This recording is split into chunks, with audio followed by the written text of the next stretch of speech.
Hello dear students, welcome to Devika's Commerce and Management Academy. Today we'll see tax liability and elements of tax liability. What is tax liability?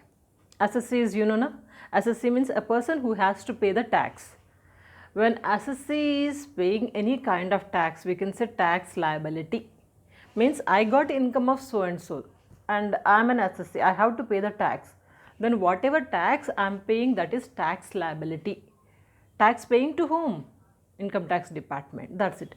Now what are the elements are there? Different elements means main conditions, main rules and regulations while paying the tax you must know. So those things we call it as a elements of tax.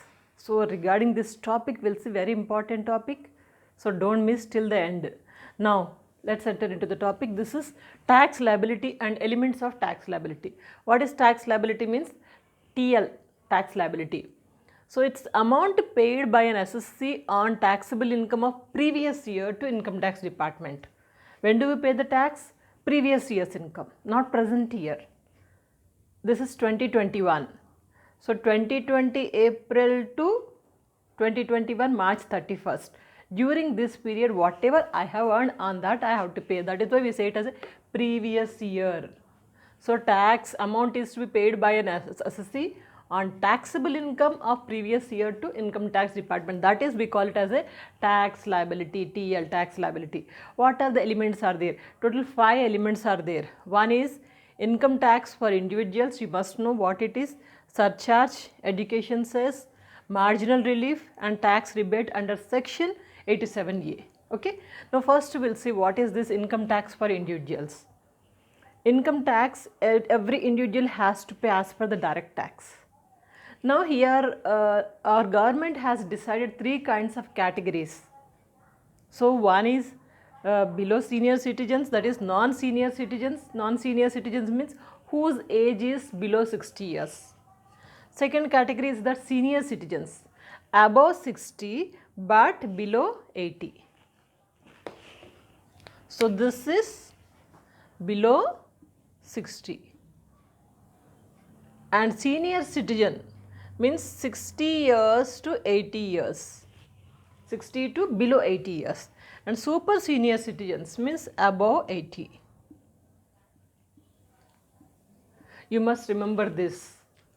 Below senior or non-senior citizen, senior citizen and super senior citizens. For 3 of them have some kind of concession, or 3 of them are having kind of amount is to be without charge. Government is not going to charge any amount. For this you have to remember this table. 3 categories: non-senior, senior, super senior. Okay, serial number is given. Residential status. If he is a resident of same country, our country, India, then this is the concession given on the amount earned, on the income earned by assessee. And if he is a non-resident, this is the rebate is given. So for example, non-senior below 60 years, if you are a resident, then up to 2,50,000 there is no tax at all. Up to 2,50,000 there is no tax. In the same way, if he is a resident and senior citizen, above 60, below 80, then he will be given a concession of 3 lakh rupees. Till 3 lakh rupees, government is not going to charge anything. They have full concession. If it is above senior, above 80 years means super senior means 5 lakh. Till 5 lakh, government is not going to charge anything. If he is a non-resident, then the slab rates are 2,50,000 only. Whatever may be the age, whether non-senior, senior or super senior, non-resident means they have to pay 2,50,000. Here one important rule you have to remember. If a person is resident of our country, suppose say A is a resident of our country, and whatever income he is earning from our country and also from other countries, it is taxable. Total income is taxable.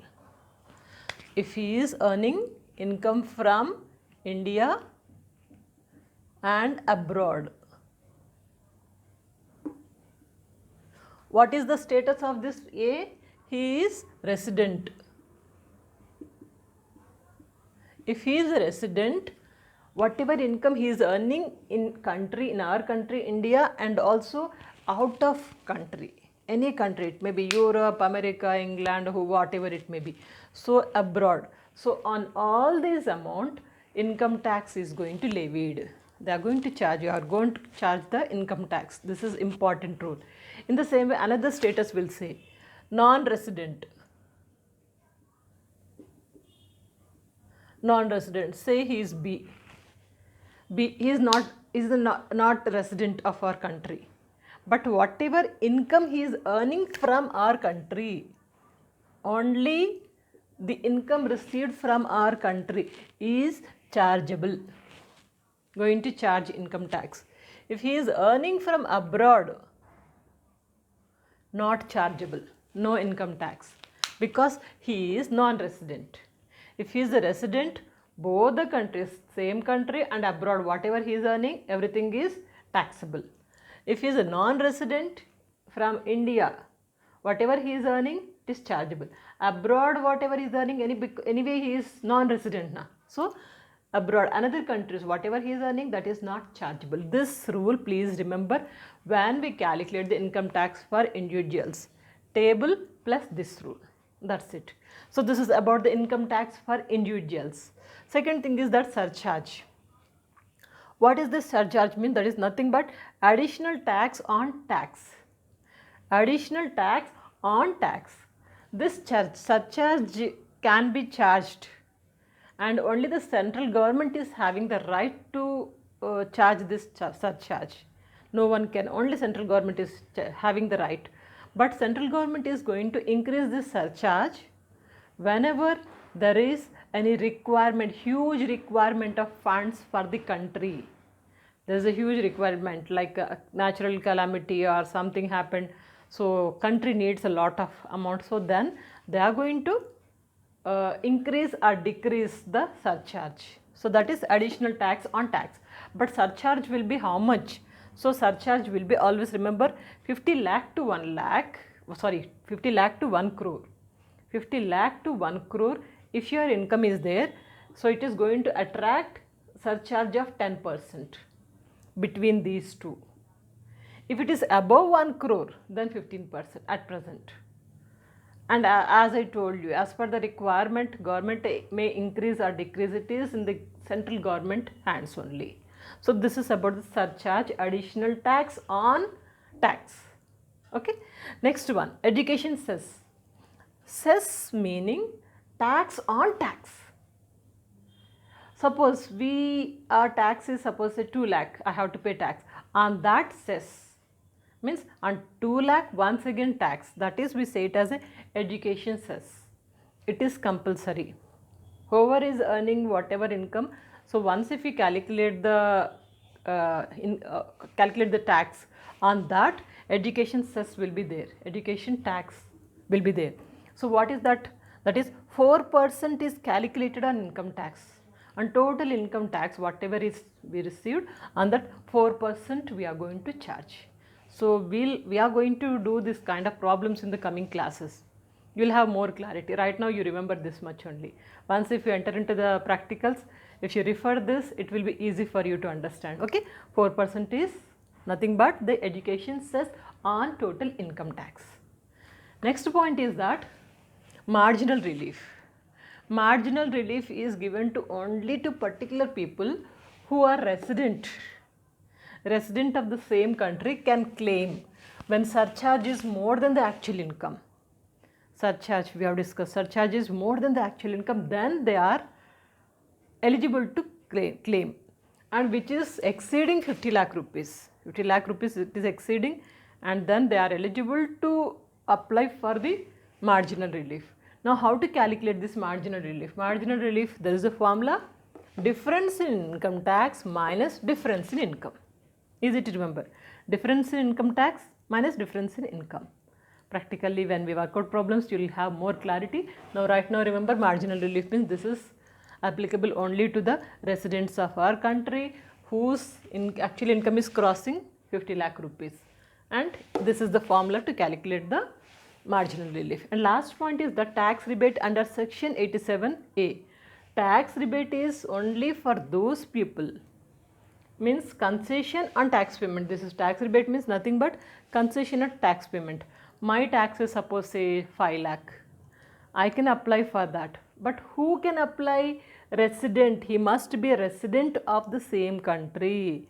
And also senior and non-senior citizens are eligible to apply for this tax rebate. Must be resident, and also he must be either senior or non-senior person. And also taxable income below 5 lakh. If taxable income is below 5 lakh, then only they are eligible to apply for this tax rebate. And how to calculate this tax rebate? Calculation of tax rebate. The thing is that simple, actual income tax whatever we are receiving and 2500 rupees. Actual income tax 2500, considering the least amount. Whichever is, suppose actual income tax is 3000. This is say 2500. Consider the least, means 2500 only we are going to consider. If it is suppose a 500, this is 2500. What is we are going to consider? 500 only. So that is, we call it as a tax rebate under section 87A. So take a screenshot or note down. Hope I am clear. Tax liability, elements of tax liability. This is very important, and in the coming class we will discuss some more theory topic. Then after that we will work out practical problems. By the way, how you are feeling? Income tax is easy, na? So there is no difficulty at all. Once if you understand any subject in a proper way, and if you read it, if you just understand it, and if you revise it, any subject is easy. So by the way, check out the playlist. There are many subjects which already covered, whatever may be your course, whether you are doing CA Foundation, CA, CMA, CS, BCom, BBA, MBA, even BTech also. For everyone, there are many subjects. Please check out the playlist, and also don't forget to share these videos. Stay blessed and have a bright future. Good luck.